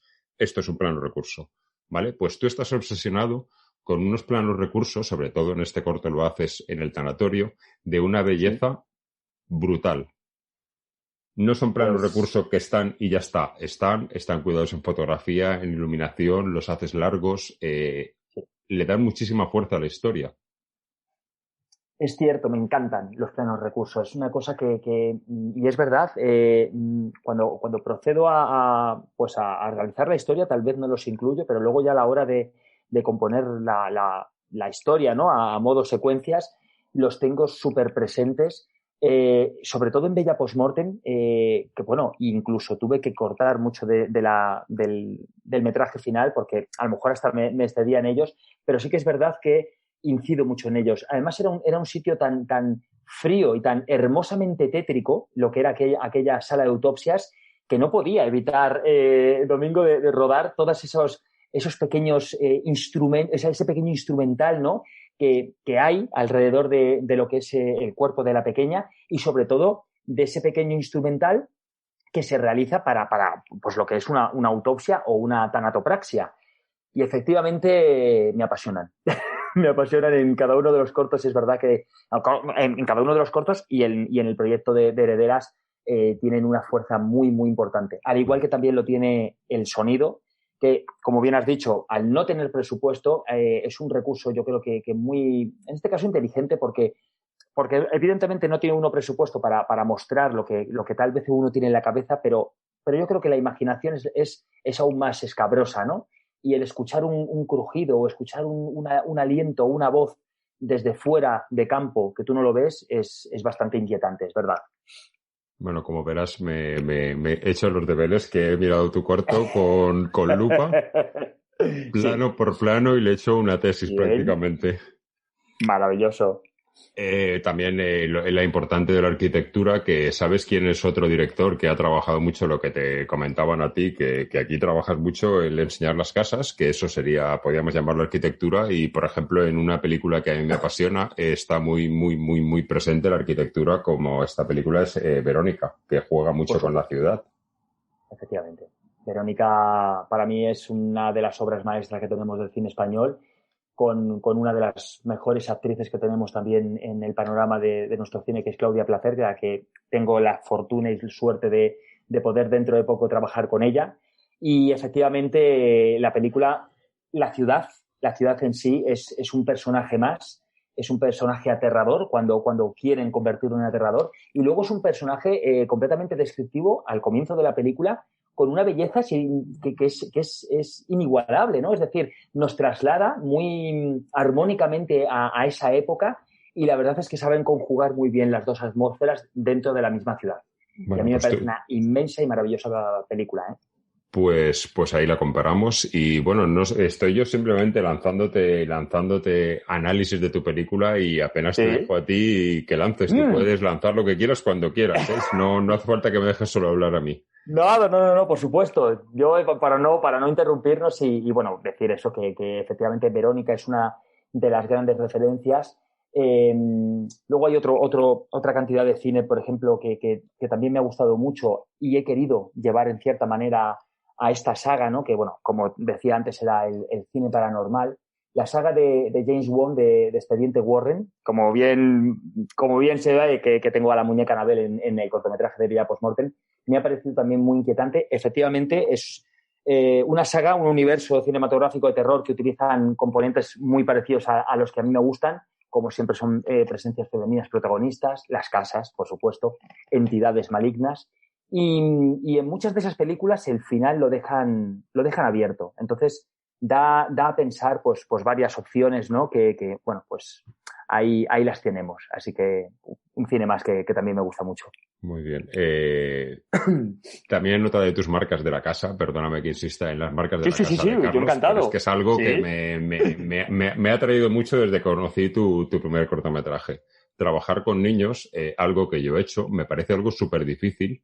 Y sin embargo, tú repites una y otra vez como ese elemento de tu historia que es un tándem, la inocencia y el terror. Es algo muy hermoso y con muy mala leche, pero que a mí me parece súper difícil. Yo lo he hecho una vez y creo que no se me quitaron las ganas de volver a hacerlo.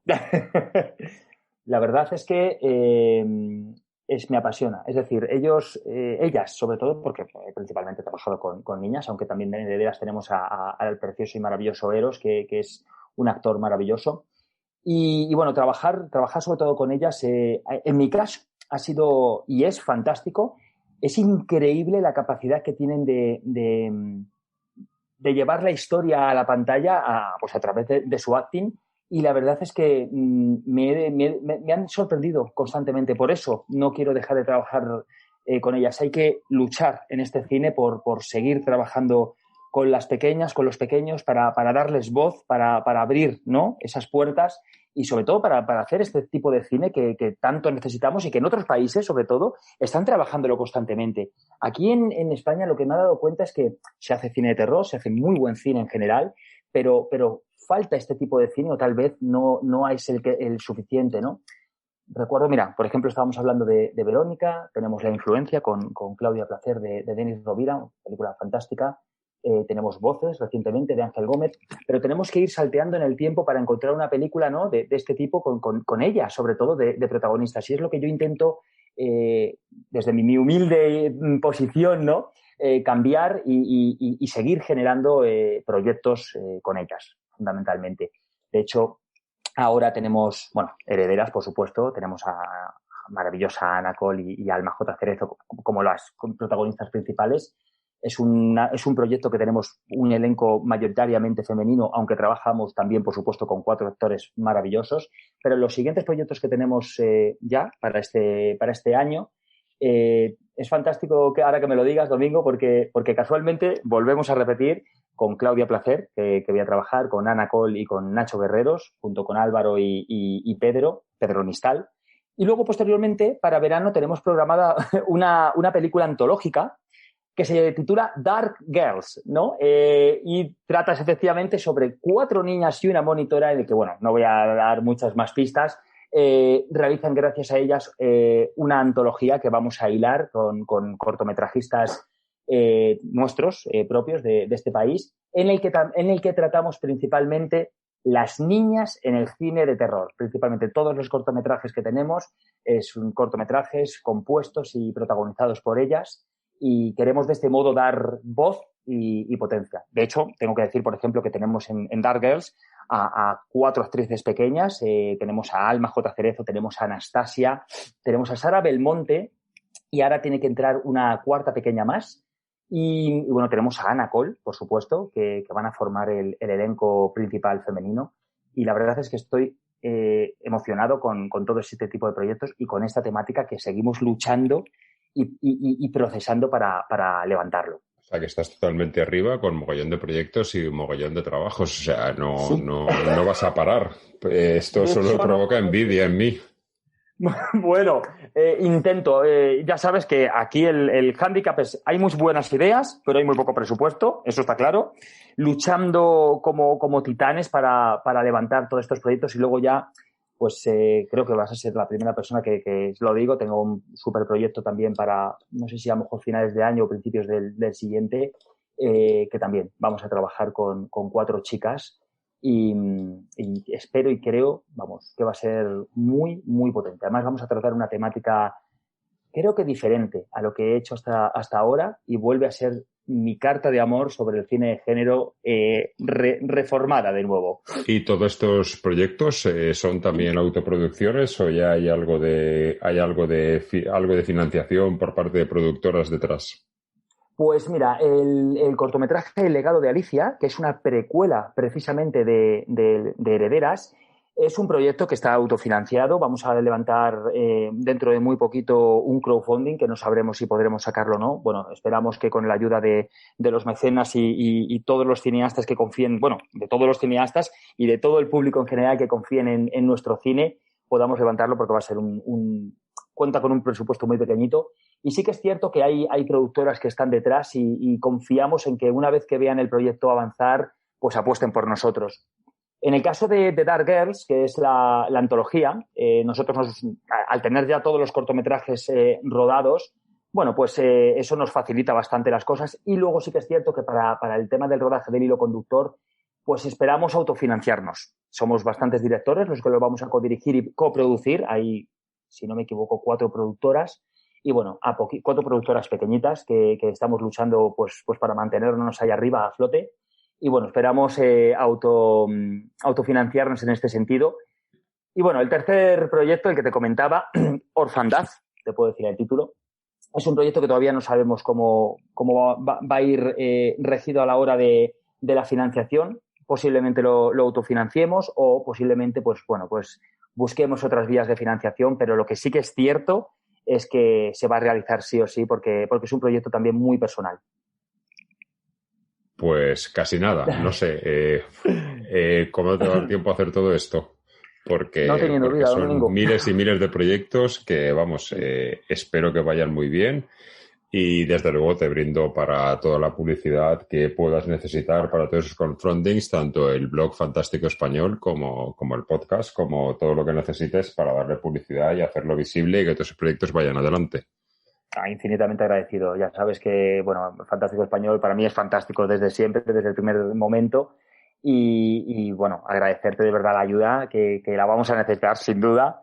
Y bueno, yo creo que además todo esta avalancha de proyectos nace simple y llanamente de solamente una cosa, que es la pasión, ¿no? Por este género, o sea, por hacer cine, que muchas veces sabes que vas a hacer algo, no sabes el presupuesto que vas a tener, pero lucha uno como un titán. Bueno, luchamos todos en este caso por el proyecto, por los proyectos, que en este caso ya no estoy yo solo, como pasaba con Lucía y con Bella Postmortem, y tengo un equipo maravilloso, de principio a fin, que se deja la piel literalmente en cada proyecto porque apuestan y porque les gusta lo que hacemos.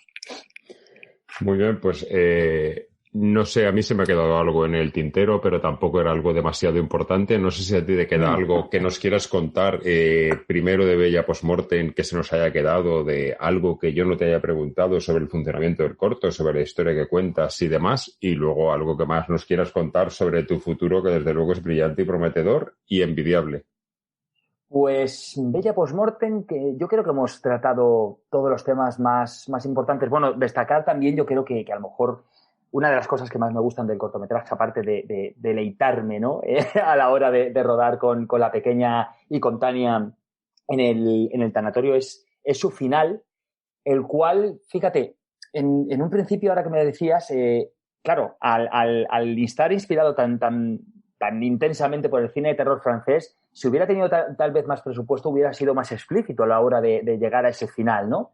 Pero, y sin decir, esto no estamos levantando ningún tipo de spoiler, pero como una de las cosas que decíamos, el sonido, para quien no haya visto el cortometraje, el sonido es mucho más interesante y en este caso mucho más potente que lo que podemos ver. Eso era lo que tenía que decir de Bella Postmortem. Tampoco hubiera pasado nada de verlo, aunque a mí así me parece perfecto. Y si alguien se siente que le hemos hecho un spoiler, hemos avisado al empezar de que lo vieran. No pasa nada. Claro. Estabais advertidos y advertidas, con lo cual, sí, ese final es potente y no sé si hubiera sido más potente enseñando la imagen, pero desde luego de la manera que lo hiciste, a mí me parece perfecto. No necesito más. Yo creo que también ahí quedó en la armonía perfecta. Sí, totalmente. Y no quiero, solo se me ha quedado un tema, pero aunque sea volver atrás, no quiero dejar de hablar de otra de las marcas de la casa. Soy muy pesado con eso, pero es algo que me gusta mucho de tu cine. También le pegas mucho a estar, cuando quieres cerrar una parte de la historia y arrancar con otra, juegas mucho a hacer un plano en negro, mantener unos segundos antes de dar inicio a, digamos, el segundo capítulo o el siguiente capítulo.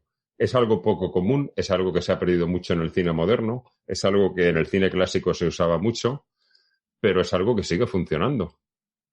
Sí, la verdad es que me ha gustado mucho ese recurso y si te digo la verdad, o sea, sé que lo he visto muchas veces en cine, pero a la hora de nosotros de llevarlo a cabo es un recurso que me ha gustado, sí. De hecho, en Herederas lo utilizamos 2 veces, creo, y le da esa subida, esa intensidad, el corte y el seguir con la historia, ¿no? Yo creo que es una pausa bastante interesante y efectivamente lo que tú dices, que no es muy común en el cine actual. Y bueno, pues a lo mejor volver un poquito atrás y dejar marcas de la casa que no sean habituales, pues son tal vez interesantes, yo creo, sí.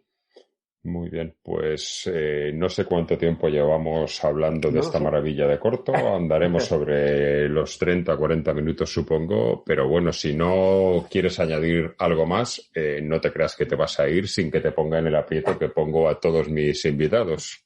Por favor, adelante.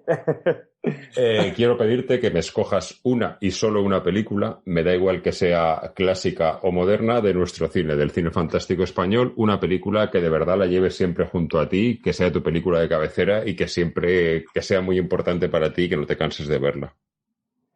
De nuestro cine español, ¿verdad? Sí. Vale, pues una película que no me canso de verla nunca. Mira, y hemos hablado de ella. No me canso de verla, de hecho la veo a menudo y es Verónica, de Paco Plaza. Muy bien, sí, una gran película que entra en nuestro listado de favoritas de nuestros maravillosos invitados. Quiero recordar que no estaba aún en nuestro listado, con lo cual, y merece estar en nuestro listado de favoritas, desde luego. Sí. Pues nada, Carlos, creo que con esto lo tenemos todo. Perfecto.